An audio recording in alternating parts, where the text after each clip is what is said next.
जय हिंद, हेलो रोन। तो यह जो है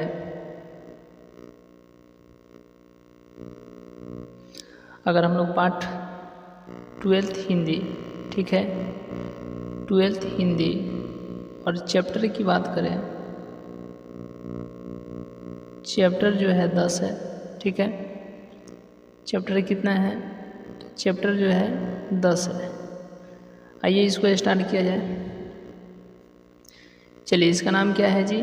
तो जूठन। और इसके लेखक कौन है? ओम प्रकाश वाल्मीकि है। कौन है? ओम प्रकाश वाल्मीकि है, ठीक है।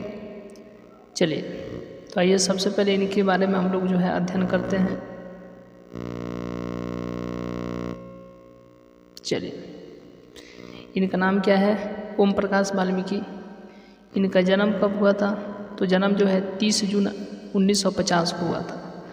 जन्म जो है 30 जून 1950 को हुआ था। जन्म स्थान कहाँ है? तो बारला मुजफ्फरनगर उत्तर प्रदेश में है। बारला मुजफ्फरनगर उत्तर प्रदेश में है। माता का नाम क्या है? तो माता का नाम मकुंदी देवी है और पिता का नाम जो है छोटन लाल है। पिता का नाम क्या है? छोटन लाल। चलिए, शिक्षा के अगर बारे में बात करें तो अक्षर ज्ञान का प्रारंभ मास्टर सेवक राम मसीही के खुले बिना कमरे बिना टाट चटाई वाले स्कूल से, ठीक है, इन्होंने अक्षर ज्ञान सीखा, यानी अक्षर लिखने ये सब इनको जब लूर नहीं था तो वहाँ से जो है इन्होंने स्टार्ट किए। उसके बाद जो है इन्होंने, ठीक है, उसके बाद जो है इन्होंने उसके बाद बेसिक प्राइमरी स्कूल में जो है इन्होंने दाखिला लिया। 11वीं की परीक्षा बारला इंटर कॉलेज बारला से जो है इन्होंने उत्तीर्ण किया, लेकिन 12वीं की परीक्षा में जो है इन्होंने क्या हो गए? तो फेल हो गए, अनुत्तीर्ण हो गए। फलस्वरूप जो है बारला कॉलेज छोड़कर DAV इंटर कॉलेज देहरादून में जो है इनको दाखिला लेना पड़ा। कई वर्षों तक पढ़ाई जो है बाधित रही। 1992 में जो है हेमवंती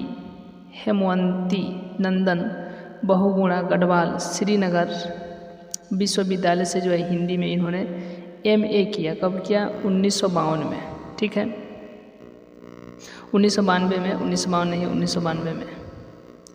आइए इनकी अगर वृत्ति की बात करें, वृत्ति की, तो 12वीं कक्षा में ही ऑर्डिनेंस फैक्ट्री देहरादून में जो है अप्रेंटिस की नौकरी की इन्होंने, अप्रेंटिस की, ठीक है। फिर ऑर्डिनेंस फैक्ट्री चंदा यानी चंद्रपुर महाराष्ट्र में जो है ड्राफ्टमैन की नौकरी की इन्होंने। संप्रति भारत सरकार के रक्षा मंत्रालय के उत्पादन विभाग के अधीन ऑर्डिनेंस फैक्ट्री की ऑप्टो इलेक्ट्रॉनिक्स फैक्ट्री देहरादून में अधिकारी के रूप में जो है इन्होंने ये जो है कार्यरत रहे, ठीक है।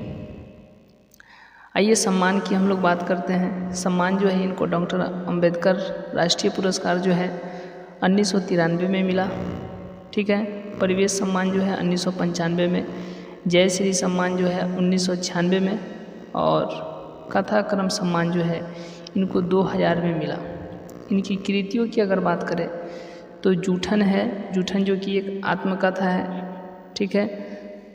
सलाम घुस बैठिए, यह जो है दोनों कहानी संग्रह है। नदियों का संताप, बस बहुत हो चुका अब और नहीं, यह जो है कविता संकलन है।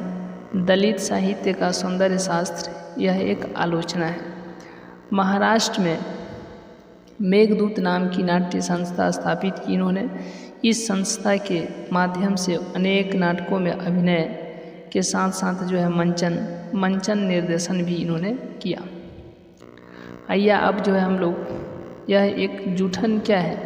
तो जूठन एक कहानी है जी। जूठन क्या है? कहानी नहीं बल्कि एक आत्मकथा है। जूठन क्या है? एक आत्मकथा है। आत्मकथा जो आप बीती यानी अपने पर जो बीता हो। आइए इसको स्टार्ट करते हैं। ये अपने आत्मकथा में लिखते हैं, यानी जूठन के माध्यम से यह बताते हैं कि एक रोज़ हेडमास्टर कलीराम ने अपने कमरे में बुलाकर पूछा, क्या नाम है बे तेरा? मतलब इनसे पूछे, ओम प्रकाश वाल्मीकि से जो है पूछे कि तुम्हारा नाम क्या है? तो इन्होंने कहा ओम प्रकाश। मैंने डरते जो है धीमे स्वर में जो है अपना नाम ओम प्रकाश बताया। हेडमास्टर को देखते ही बच्चे जो हैं सहम जाते थे।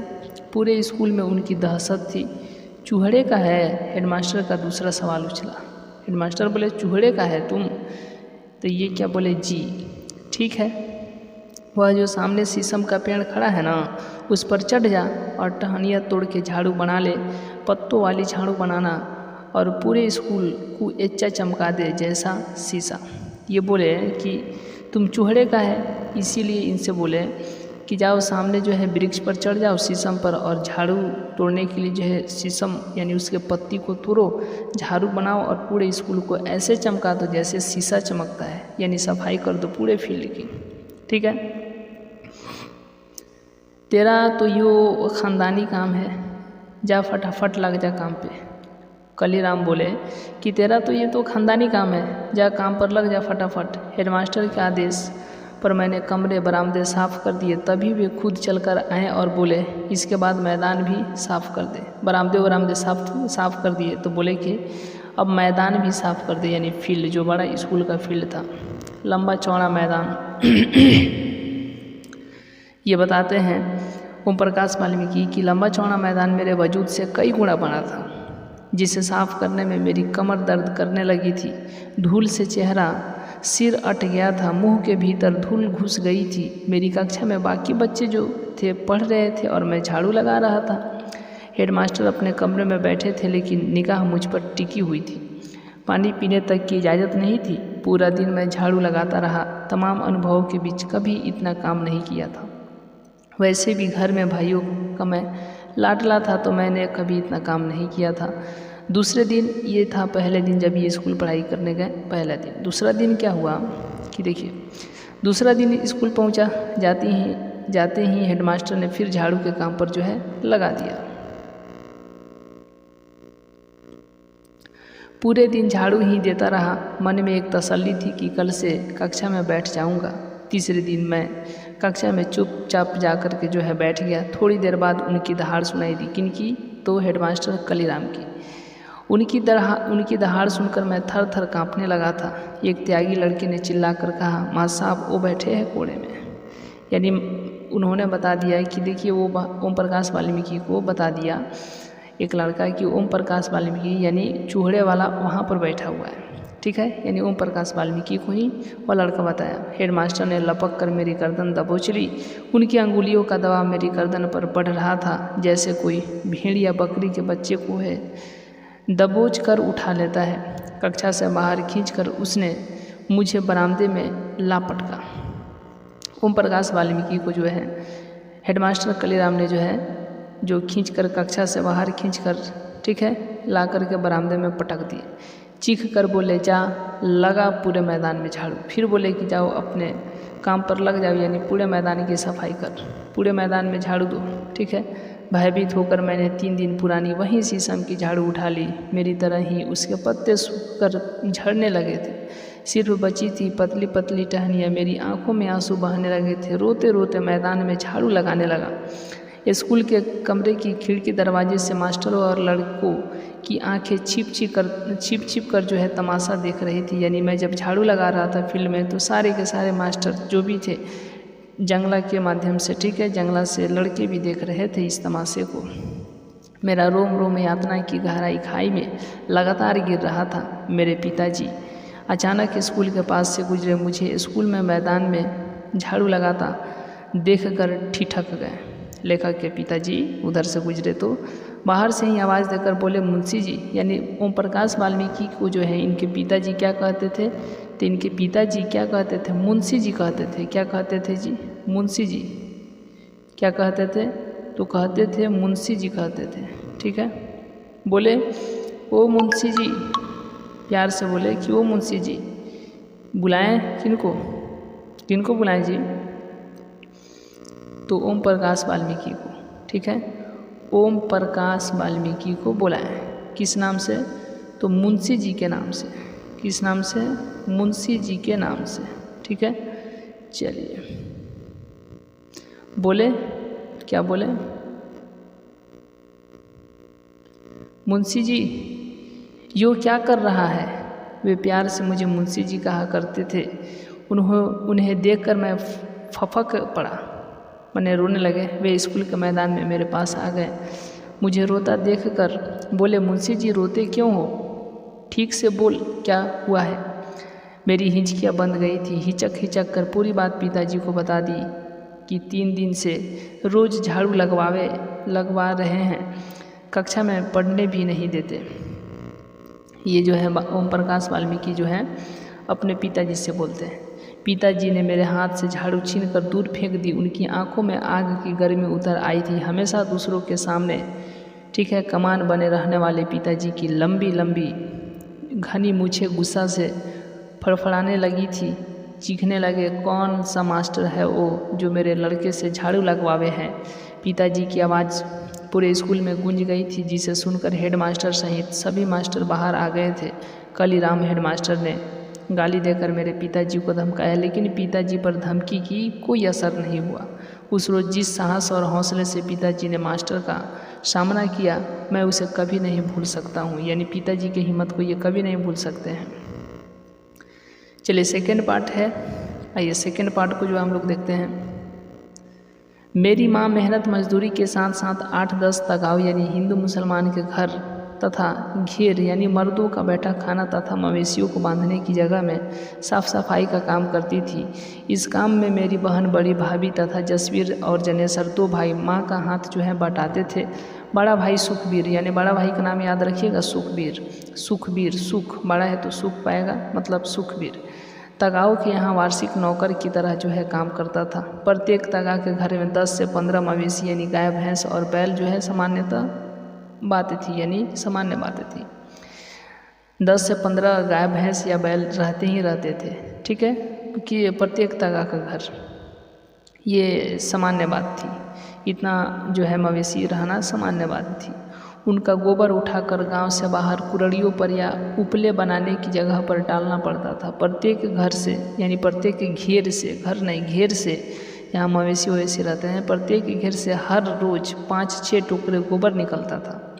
सर्दी के महीनों में यह काम बहुत ही कष्टदायक होता था। गाय, बैल और भैंस को सर्दी से बचाने के लिए बड़े बड़े दलानों में बांधा जाता था, जिनमें गन्ने की सूखी पत्ती या फूस बिछा होता था। रात भर जानवरों का गोबर और मूत्र उसी दलान में फैलता रहता था। 10-15 दिनों बाद एक बार पाती बदली जाती थी या उसके ऊपर सूखी पाती बिछा दी जाती थी। इतने दिनों में दलानों में भरी दुर्गंध से गोबर, ठीक है, ढूंढ कर निकालना, मतलब ढूंढ कर निकालना बहुत तकलीफदेह होता था, ठीक है।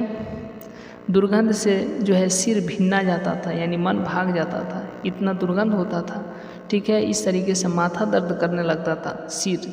इन सब कामों के बदले में मिलता था 2 जानवर। पीछे फसल के समय 5 सेर अनाज यानी लगभग 2.5 किलो अनाज जो है मिलते थे, ठीक है। 5 सेर मतलब 2.5 किलो, ठीक है, यानी 2.5 किलो का 1 सेर जो है ना आधा किलो के बराबर होता था। तब आधा किलो 2 किलो, आधा किलो 1 किलो हो गया, ठीक है। 2 सेर 1 किलो, फिर 2 सेर 1 किलो और फिर 1 सेर, 2 2 4 1 5, यानी 1 सेर के मतलब आधा किलो, ठीक है।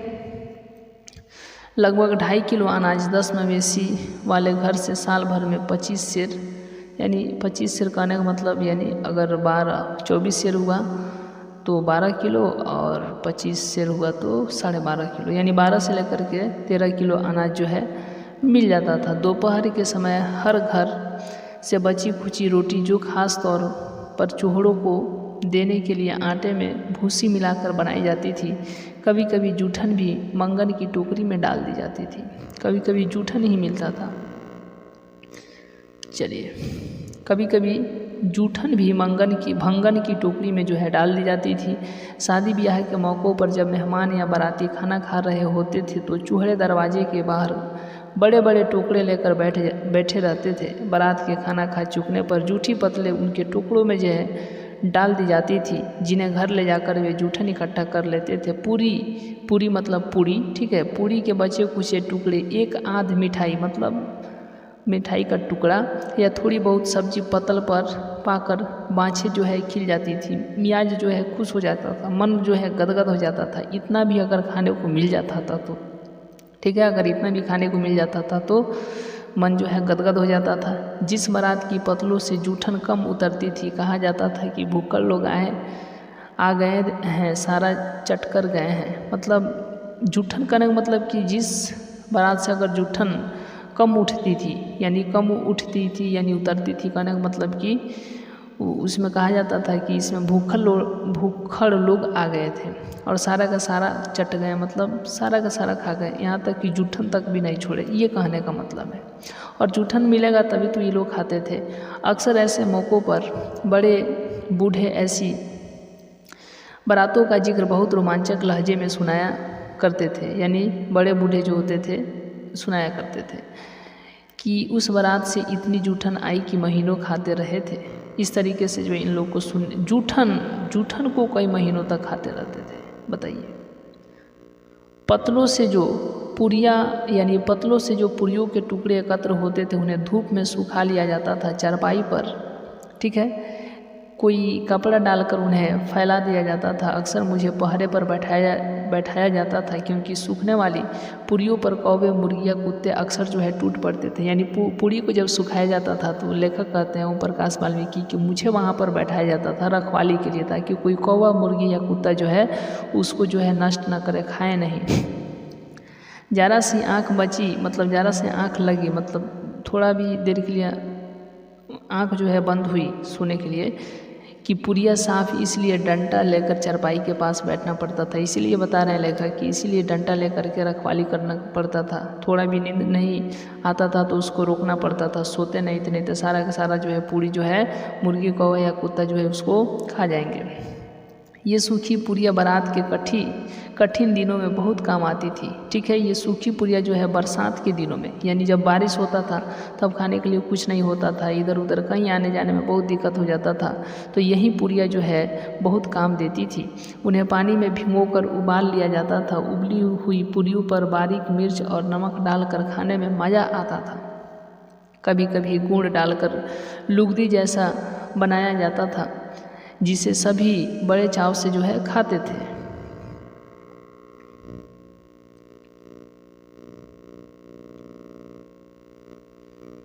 आज जब मैं इन सब बातों के बारे में सोचता हूँ, लेखक कहते हैं ओम प्रकाश वाल्मीकि कि आज जब मैं इन सब बातों के बारे में सोचता हूँ तो मन के भीतर कांटे जैसे उगने लगते हैं।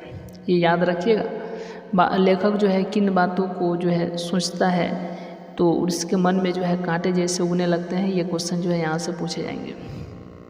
मन के भीतर जो है कांटे जैसे उगने लगते हैं, कैसा जीवन था।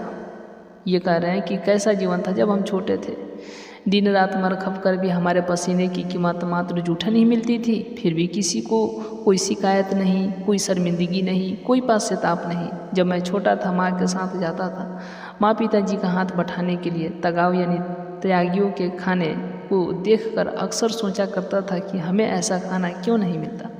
जो बड़े लोग खाना खाते थे, तो ये लेखक जाते थे माँ बाप अपने माता पिता के साथ, तो देखते थे तगाव का खाना बेहतरीन से बेहतरीन, तो कहते थे कि ऐसा हम लोग को खाने को क्यों नहीं मिलता।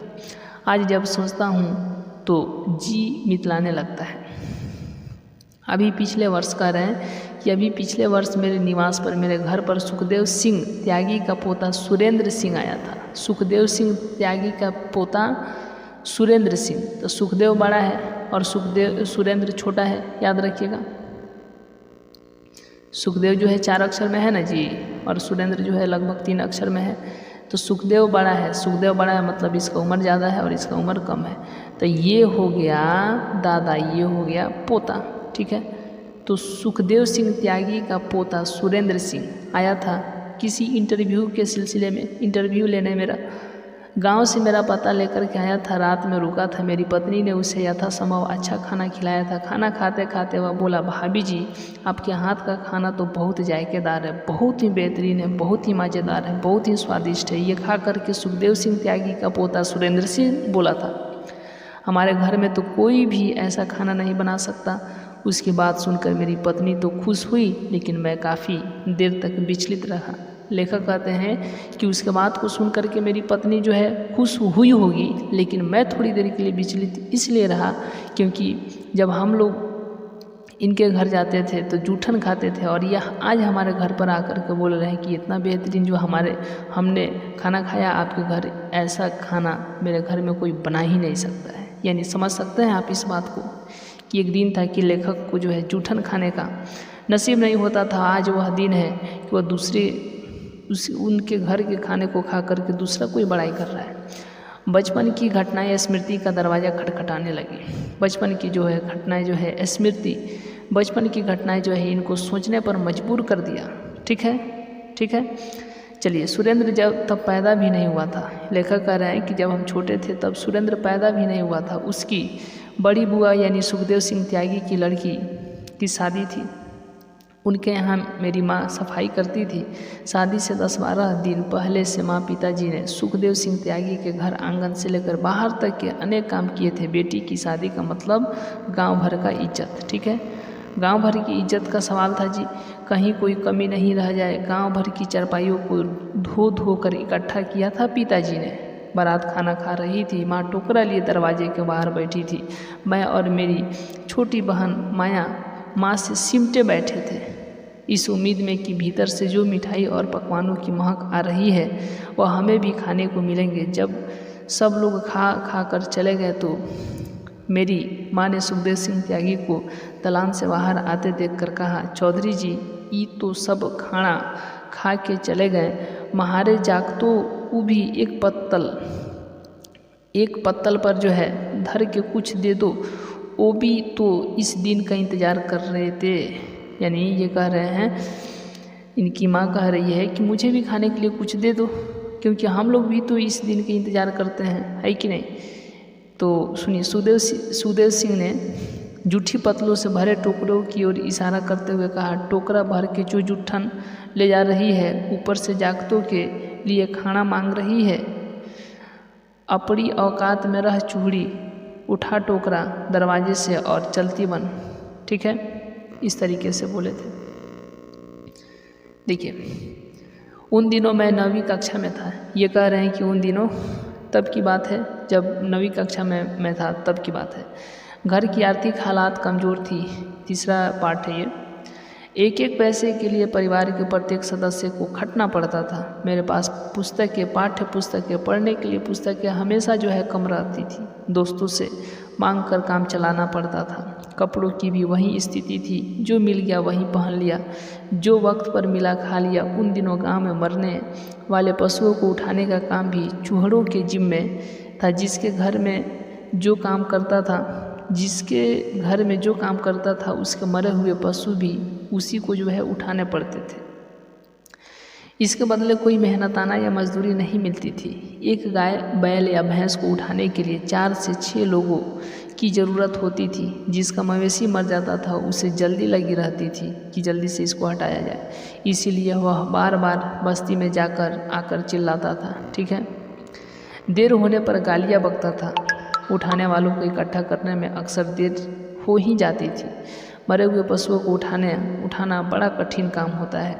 उसके अगले पिछले पैरों को रस्सी से बांधकर बांस की मोटी मोटी बाहियों से उठाना पड़ता था। ठीक है, इतने श्रम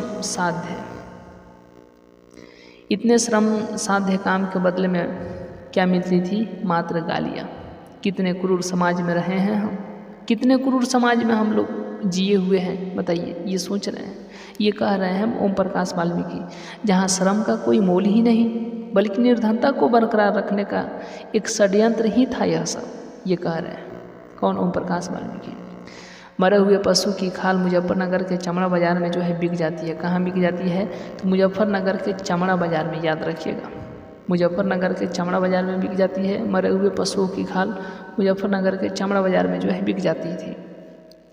उन दिनों एक पशु की खाल जो है, चमड़ा जो है 20 से 25 रुपये में बिकती थी। आने जाने और मरे हुए पशु को उठाने की मजदूरी देकर मुश्किल से एक खाल के बदले 10-15 रुपये हाथ में आते थे। ठीक है, पूरा भाड़ा वाड़ा ये सब जो है काट छाँट करके 10 से 15 रुपये जो है बचते थे। तंगी के दिनों में 10-15 रुपये भी बहुत बड़ी रकम दिखाई पड़ती थी। जब 1 भी रुपया नहीं था तब ये 10-15 रुपये बहुत ज़्यादा दिखाई पड़ते थे, वरना ऐसा काम कौन करता है कि नहीं। लेखक ये बताना चाहते हैं, चमड़ा खरीदने वाला दुकानदार खाल में बहुत मीन मेख निकालता था। कट फट जाने पर खाल बेकार हो जाती थी। खाल को निकालते ही उस पर नमक लगाना पड़ता था, वरना दूसरे दिन ही खाल क्या हो जाती थी तो खराब हो जाती थी, जिसे दुकानदार खरीदने से मना कर देता था। एक रोज ब्रह्मादेव तगा का घर एक रोज जो है ब्रह्मादेव तगा का बैल खेत से लौटते समय रास्ते में गिर पड़ा, उठ नहीं पाया, मर गया वहीं पर। कुछ ही देर बाद ब्रह्मादेव ने हमारे घर खबर कर दी थी कि पिताजी और मुझसे बड़े भाई जनेसर उस रोज किसी रिश्तेदारी में गए हुए थे। घर पर कोई नहीं था और उसी दिन जो है उनका बैल जो है मर गया था। घर पर माँ, मेरी बहन माया और सबसे बड़ी भाभी देवी ही रहती थी उस समय। तब की बात है। जसवीर उन दिनों देहरादून में था, मामा के पास था। माँ परेशान हो गई थी, बैल की खाल उतारने किसे भेजे, माँ ये सोच कर के परेशान थी। और मैं उन दिनों मैं 9वीं क्लास में था और स्कूल गया हुआ था। बस्ती में 1-2 लोग थे, लेकिन कोई भी उस समय जाने को तैयार नहीं था। माँ ने चाचा से बात की, वे तैयार हो गए थे, लेकिन उनके साथ किसी को जाना चाहिए, अकेले वे खाल नहीं उतार पाएंगे। मैं उस समय स्कूल में था, उस समय बोल रहे हैं, उस दिन मतलब ये स्कूल में थे।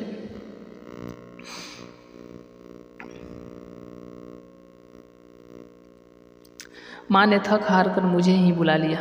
माँ नहीं चाहती थी कि वह काम मुझे करना पड़े, लेकिन खाल बेचकर जो 10-15 रुपये मिलने वाले थे उन्हें छोड़ पाने की स्थिति में माँ नहीं थी। हार कर माँ ने मुझे चाचा के साथ भेज दिया। मेरे चाचा सुल्लहड़ ठीक है, महाकामचोर थे। बस सारा दिन जो है ढोल ताशों में लगे रहते थे, मेहनत के काम से कतराते थे।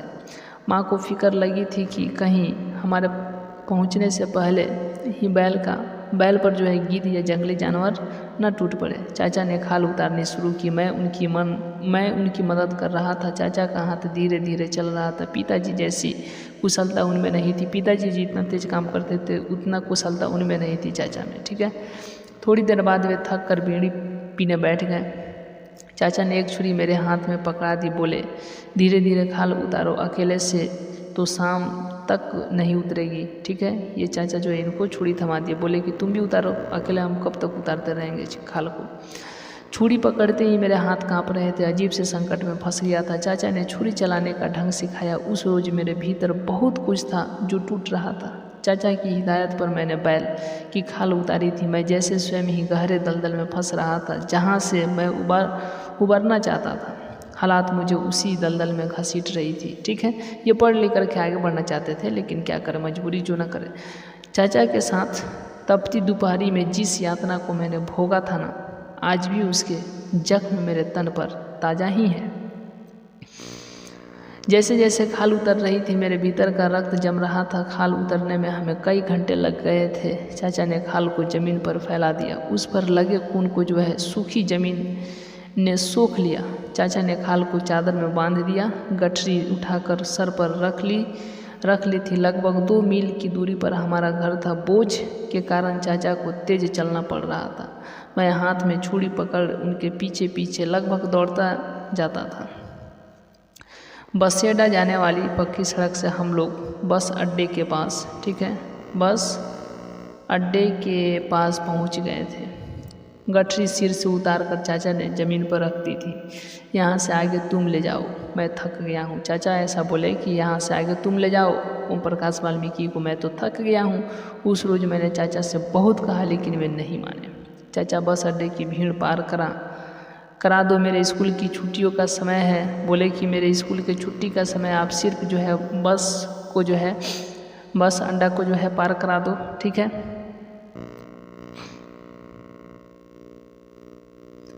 नहीं तो मेरे स्कूल के अगर लड़के देख लेंगे तो मेरे साथ बैठने से भी कतराएंगे, ठीक है, या कहेंगे कि ये कैसा मजाक बना देंगे। इस तरीके से कुछ कहने लगेंगे। इसलिए बोले कि कम से कम मेरे स्कूल का छुट्टी का समय है, ये बस अड्डा के पास जो भीड़ है इसको तुम क्या करो चाचा, तो पार करा दो, ठीक है। उसके बाद मैं इस गठरी को अपने सिर पर रख लूँगा। मेरे स्कूल की छुट्टी का समय है। मेरे स्कूल के सभी साथी यह ले जाते हुए देखेंगे तो वे स्कूल में मुझे तंग करेंगे। मैंने गिड़गिड़ा कर रुआसी आवाज़ में चाचा से कहा था, किंतु वे नहीं पसीजे थे। गठरी उठाकर मेरे सिर पर रख दी। गठरी का वजन मेरे वजन से ज़्यादा था। मजबूरन उठाकर चलना पड़ा। बस अड्डे की परिचित भीड़ से मैं उस रोज़ जिस तरह से निकला, मेरा ही मन जानता है। एक भय लगातार मेरा पीछा कर रहा था, कोई देख न ले, कोई सहपाठी न मिल जाए। अगर कोई पूछ बैठेगा तो क्या बताऊंगा। इस बात से वे चिंतित थे कि आखिर क्या मैं बताऊंगा। घर तक पहुंचते पहुंचते मेरी टांगें जवाब दे गई थी। लग रहा था कि अब गिरा कि तब गिरा।